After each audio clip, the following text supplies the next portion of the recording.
axmed wuxuu ahaa wiil shukaansi badan gabadhuu arkana waa uu shukaansan jiray shukaansigiisa wuxuu ahaa shukaansi aragti un qura gabadhani maxay tahay halkay ka timid ma la qabaa isma weydiin jirin waxyaabahaasoo dhan mustaqbalna ma uusan lahayn maadaama uu gabar walba shukaansanayo shukaansigii asaga waxaa ka dhexaysay aragti oo qura wiilasha dhallinyarada oo ay saaxiiba ay yihiin wuu ka magacownaa waana la aqoon jiray gabdho waxaa jiray hore oo ula kulmay islamarkaasina uu shukaansaday gabdhahaas xataa laftooda way yaqaaneen oo waxay u yaqaaneen in uu yahay nin gabdhaha uun shukaansada wax faa'iidana aan ku soo kordhin noloshiisu waxay sidaasii ahaataba sheekadan markaad dhegaysato waxaad ogaanaysaa qof walba oo dhibban oo meel ka dhibban in uu heli karo ruux uu ku badbaado gabar ayuu bartay markii dambe gabadhaasi waxay ahayd gabar wax baratay oo shaqaysata oo haddana ganacsato ah waxay lahaan jirtay dukaamada lagu iibiyo qalabka ay naagaha isku qurxiyaan oo loo yaqaano cosmatics waxay kaloo lahaan jirtay meel saaluun ah oo gabdhaha ay isku qurxiyaan sidaasoo tahay waxay u shaqayn jirtay hay-ad inkastoo gabar da'weyn aysan ahayn haddana waxay ahayd gabar ladan oo dhaqaalo haysata laakiin axmed ma uusan shaqaysan jirin waxna ma uusan baranin waxaana intaasi u dheeraa inuu ahaa nin shukaansi badan gabadhani markay baratay axmed waa ay ka heshay ruuxba ruux ayuu ka helaa ruux wuxuu ku raacaa ruuxa kale quruxda ruux wuxuu ku raacaa dabeecadda ruuxba wax buu ku raacaa gabadhani axmed waxay ku raacday quruxdiisa maadaama uu ahaa nin aad u quruxsan muddo ayay saaxiibba ahayeen oo islabada socdeen gabadhani oo lagu magacaabi jiray samsam cabdulaahi axmed waxay isku dayday in ay ka reebto shukaansiga badan waxay u sheegtay xaqiiqda iyo in ay mustaqbal ka leedahay oo ay doonayso in uu guursado axmed wuxuu isku dayey samsam cabdulaahi in uu ka qariyo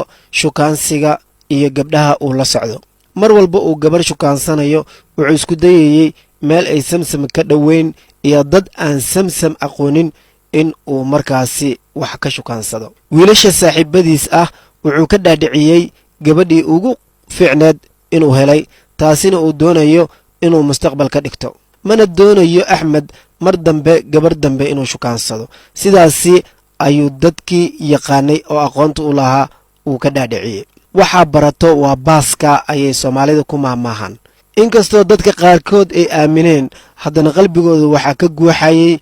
oo ay isdhahayeen ninkan arrimahani wuu bartay way adag tahay siduu uga haro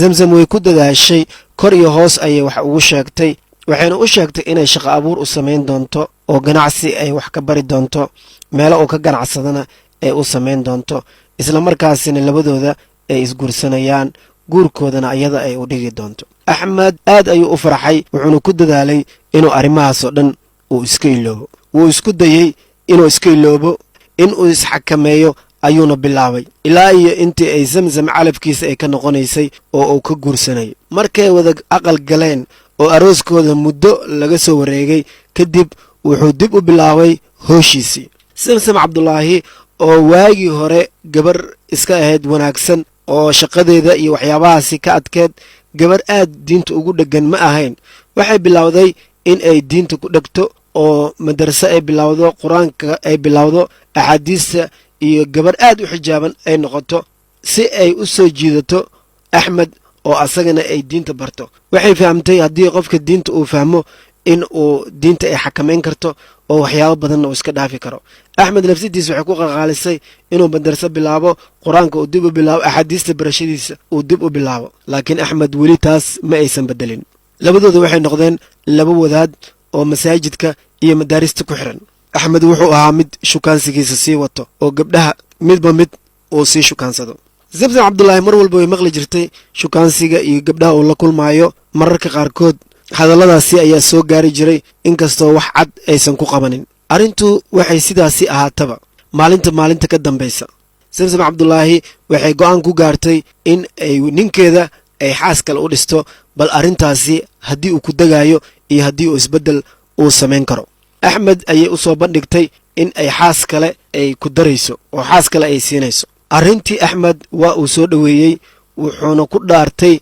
in uusan mar dambe naag dambe uusan la hadlaynin haddii ay gabar kale ay ku darto arrintaasi markay u soo jeedisay oo kadib samsam cabdulaahi way ka soo tagtay gurigeeda ayay soo gashay ayadoo aad iyo aad u fikiraysa waxay tiri ninkan oo mustaqbalka aan lahayn oo waxba aan lahayn oo waxba ay isku falaynin waxaa baratay asagoo naaga shukaansi badan shukaansigii inaad ka goysa isku dayday shaqo ayaa u samaysay mustaqbal ayaa u samaysay lacagtii aad ku aroosi lahayd adigaa bixisay guriga biilkiis adigaa bixiso wax walba waa u samaysaa ilaa iyo iminka naagtina wuu ka hari laaya intuu keligay qabi lahaa uu keligay nolosheena ila wadaagi lahay hadda markaa naag aan u sheegana sidaa awgeed ayuu u farxay ayay tiri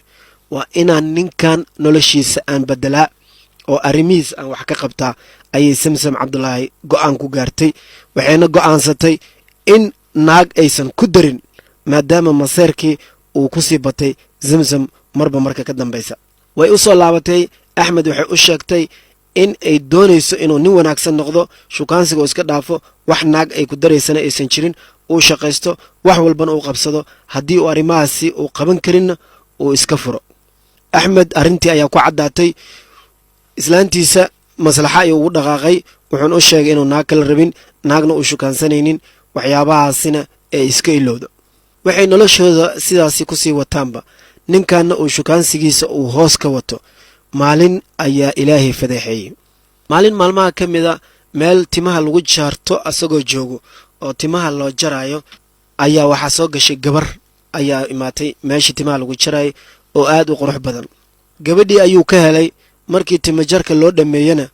meeshii timajarka asagoo ka dhaqaaqin oo ka bixin ayuu gabadhii wuxuu ku yidhi walaaley waan kaa helay quruxdaada ayaa i soo jiidatay inaan xiriir samaynaan rabaa habeen dambe ma ii imaatid oo habeen dambe ka waran haddii aan wada kulanno oon sheekaysanno markaase waxay ku tiri anigu waxaan ahay haweeney la qabo